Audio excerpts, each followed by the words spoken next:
High, good evening, welcome to my new blog. যারা আমার এই ভিডিও টাইটেলটা দেখে নিয়েছো তারা কেউ কেউ বুঝে গেছো, আর যারা বোঝোনি তারা ভিডিওটা কন্টিনিউ দেখতে থাকো। আর তখন জাস্ট হোল্ড হয়েছিলাম বোর্ডিং গেটে, তো এখন জাস্ট বোর্ডিং গেট ক্রস করলাম, এখন ফ্লাইটে যাচ্ছি। আমাদের বোর্ডিং ডান। অনেক কনফিউশনে ছিলাম ফাইনালি হবে কি হবে না, কারণ ফ্লাইট পুরো ফুল। এটাই আজকে দিল্লির লাস্ট ফ্লাইট রাতের। আমি শিফট করে ইভেন যাচ্ছি, আমি আর আমার সাথে আমার এক কলিগ আছে, আমরা দুজনেই শিফট করে দেন যাচ্ছি।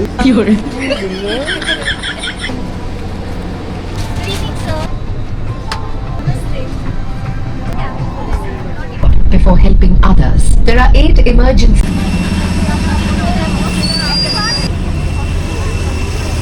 আমরা জাস্ট দিল্লি টার্মিনাল 3-তে ল্যান্ড করেছি। 12:30 নাগাদ আমরা ল্যান্ড করেছি, কিন্তু ওর চেক ইন ব্যাগ ছিল। ওর অ্যারাইভেল হলে আসতে প্লাস তারপর চেক ইন ব্যাগ নিতে নিতে প্রায় 45 মিনিটস হয়ে গেছে। এখন আমাদের টার্মিনাল 3 থেকে যেতে হবে টার্মিনাল 1। সকাল 7টায় আমাদের ফ্লাইট আছে। টার্মিনাল 3 থেকে টার্মিনাল 1-এ যাবো। ফ্রি বাস সার্ভিস আছে। ঘুমে পুরো চোখ ফেটে যাচ্ছে, কারণ শিফট করে দেন ফ্লাইট ধরেছি। 12 নম্বর পিলার, এদিকেই যেতে হবে।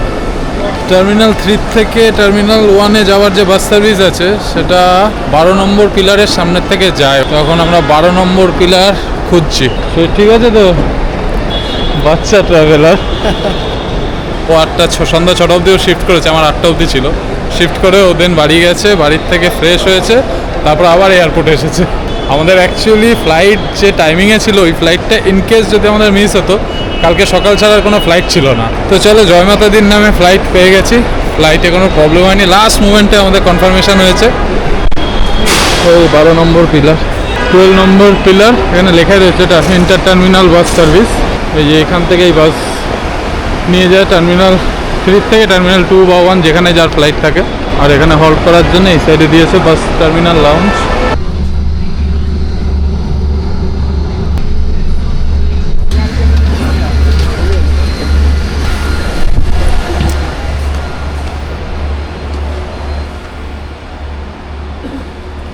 তো এই জাস্ট আমরা আসলাম টার্মিনাল 1-এ।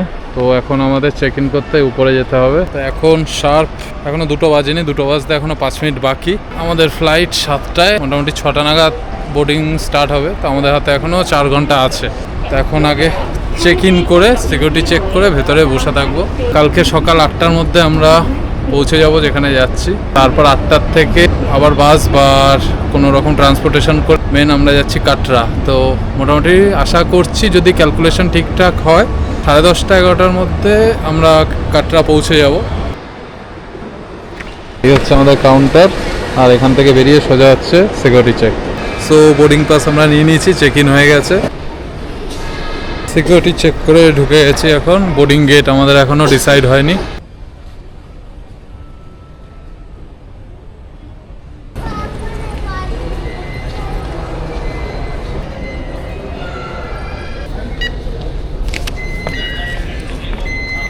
High, good morning. এই এখন 6:30 বাজে। তো আমাদের নেক্সট ডেস্টিনেশন জম্মু। তো আমাদের জাস্ট বোর্ডিং শুরু হলো। সারা রাত বসে বসেই ঘুমিয়েছি, পাওয়ার ন্যাপ নিয়েছি অ্যাকচুয়ালি। এখন 6:35, 6:35 বাজে। অলমোস্ট বোর্ডিং প্রায় হয়ে গেছে। এখান থেকে ডিপার্চার টাইম হচ্ছে 7:05।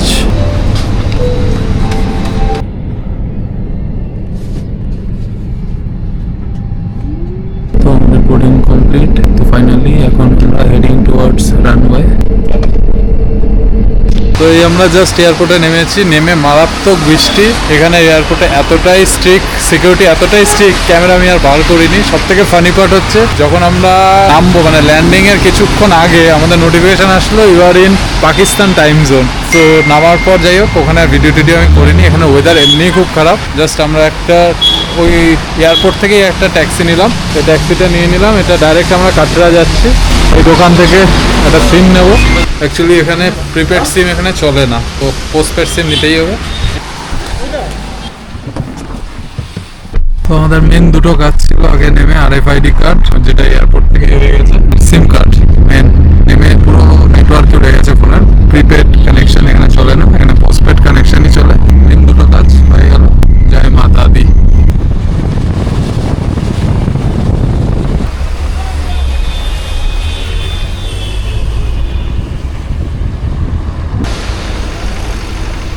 আমরা এখন এখানে একটু হল্ট করলাম, এবার ব্রেকফাস্ট করব সকালে। যখন এয়ারপোর্টে নেমেছিলাম বৃষ্টিও হচ্ছিল মারাত্মক, এখন একটু বৃষ্টিটা কমেছে। পাউরুটি,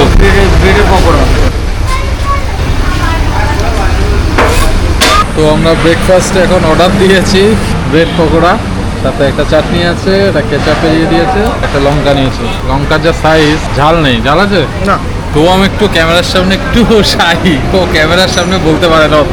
তো ঠিক আছে, আমি কন্টিনিউ করছি ব্লগ। যা অর্ডার দিলাম ব্রেড পকোড়া, এই খেয়ে এখন ফাইনালি কাটরার দিকে রওনা দেবো।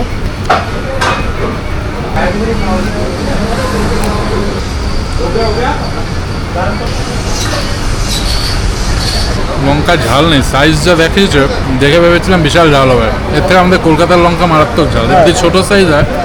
ক্যাফেটেরিয়া ত্রিকুটা, এখানে ত্রিকুট পর্বতের নামে এই ক্যাফেটেরিয়ার নাম ত্রিকুটা ক্যাফেটেরিয়া। আমাদের ব্রেকফাস্ট কমপ্লিট।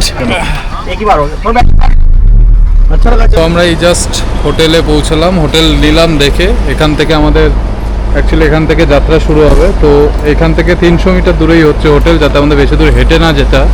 তো এটা হচ্ছে হোটেল।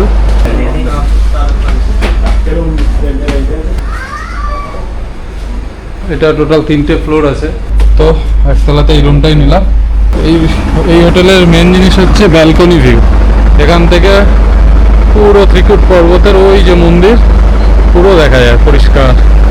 আমরা জাস্ট জিনিসপত্র রাখবো, রাতে বেরিয়ে যাব। মানে সব থেকে কাছের রুম খুঁজছিলাম, কারণ আমাদের যে চকে, মানে আমরা যে কাটরা চক থেকে এসেছি ওখানেও অনেকগুলো হোটেল দেখলাম। ইভেন যে ড্রাইভার নিয়ে এসেছিল সেই ড্রাইভারও একটা দুটো হোটেল দেখালো, বাট ওখান থেকে এত অব্দি আমাদের আবার আসতে হবে প্রায় 1.5 কিলোমিটারের মতো। তারপর আমাদের মানে যাত্রা শুরু হবে। এখান দিয়ে নিয়ার বাইও হবে, এখান থেকে 300 মিটার মানে হেঁটে গেলে বানগঙ্গা, 300 মিটারের পর থেকে ওখান দিয়ে আমাদের হাঁটা শুরু। জাস্ট চেক ইন করলাম। এটা হচ্ছে ফার্স্ট ফ্লোর, একদম একটা রুম থাকার জন্য, ডবল বেড। ঘুম আসবে তো তোর? একদম। আর একটা ব্যালকনি। এখন একটু ফ্রেশ হবো, চলো একটু ঘুম দিয়ে রেস্ট করে নি, সন্ধ্যায় দেখি বেরোই না কি করি। চলো টাটা। Good evening. এই একটু আগে ঘুম থেকে উঠলাম। কটা বাজে এখন? 9:13। 9টা বেজে গেছে। এখন ফ্রেশ লাগছে পুরো। ব্যালকনি ভিউ দেখাচ্ছি আমার। ওই যে হচ্ছে মাতা রানীর মন্দির, এখান থেকেই হাঁটা শুরু হয়, ওই মোড়ের থেকে 300 মিটার দূর থেকে। আর আমরা যে জায়গাটা রয়েছে এই জায়গাটা মেনলি থাকার কারণ হচ্ছে এখান থেকে সবকিছু কাছে, দোকান, এখানে খাবার, hotel, dhaba, plus main point হচ্ছে এখান থেকে হাঁটাটা সব থেকে কাছে। তো মেনলি এর জন্য এইখানে এতটা কাছে এসে রুম দেখা। আগেও 2-3টে রুম দেখেছি, বাট অ্যাকচুয়ালি ওগুলো নিচের দিকে ছিল। আর লাক্সারি রুম তো আরও নিচে, এখানে কোনো লাক্সারি রুম নেই। এখানে জাস্ট থাকা, রুম, গিজার ফেসিলিটি, মানে মিনিমাম অ্যামিনিটিস যেগুলো দরকার সেগুলো দিয়ে এখানে সবকটা হোটেলই সেইভাবেই। কারণ এখানে সবাই এসে ব্যাগ রাখে, জাস্ট রেস্ট করে, আর কারেন্ট চলে যায়। বাহ, হয়ে গেল।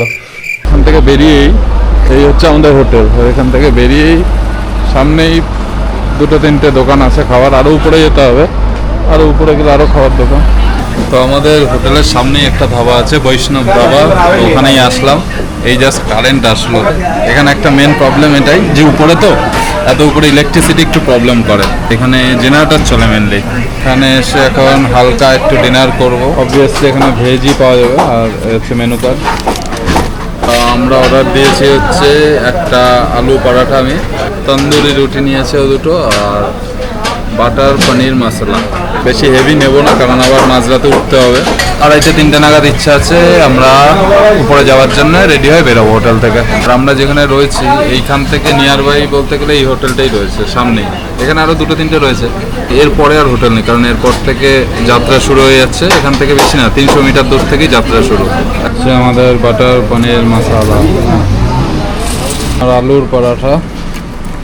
এখানে এসে বসে অর্ডার দিয়েছিলাম যখন আমার একটু কম খিদে ছিল, কিন্তু খাবার আসলো এতক্ষণে, এখন আমার খিদে পেয়ে গেছে। তো আমরা এখান থেকে রাতে ডিনার করলাম পণ্ডিতজি বৈষ্ণব ধাবা। তো এখান থেকে ডিনার করে এবার সোজা রুম। রাত 2টোয় অ্যালার্ম দিয়েছি, 3টের মধ্যে বেরোবো। এখান থেকে বেশি দূর না, 300 মিটারের মধ্যে। এটাই একটা প্লাস পয়েন্ট এখানে হোটেলে থাকার। এখানকার সব হোটেলে এরকম ছোট ছোট হোটেল, উপরে সব হোটেল ছোট ছোট থাকার। এখানে থাকলে এই একটা ফেসিলিটি কি, এখানে নিয়ার বাই খাবার দোকান, কেনাকাটি সব কিছু এখানে পাওয়া যাবে। আর এরপরেই এখান থেকে চড়াই শুরু। এই ফার্স্ট ফ্লোরেই আমরা রয়েছি।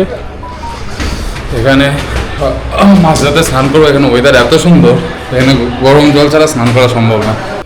তো এখন শুয়ে পড়ছি,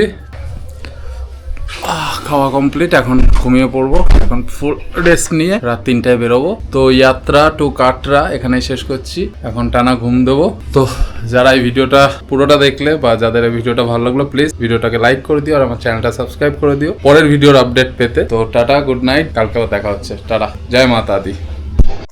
अम्बे जगदम्बे मेरी शेरा वाली माँ, अम्बे जगदम्बे मेरी जोता वाली माँ।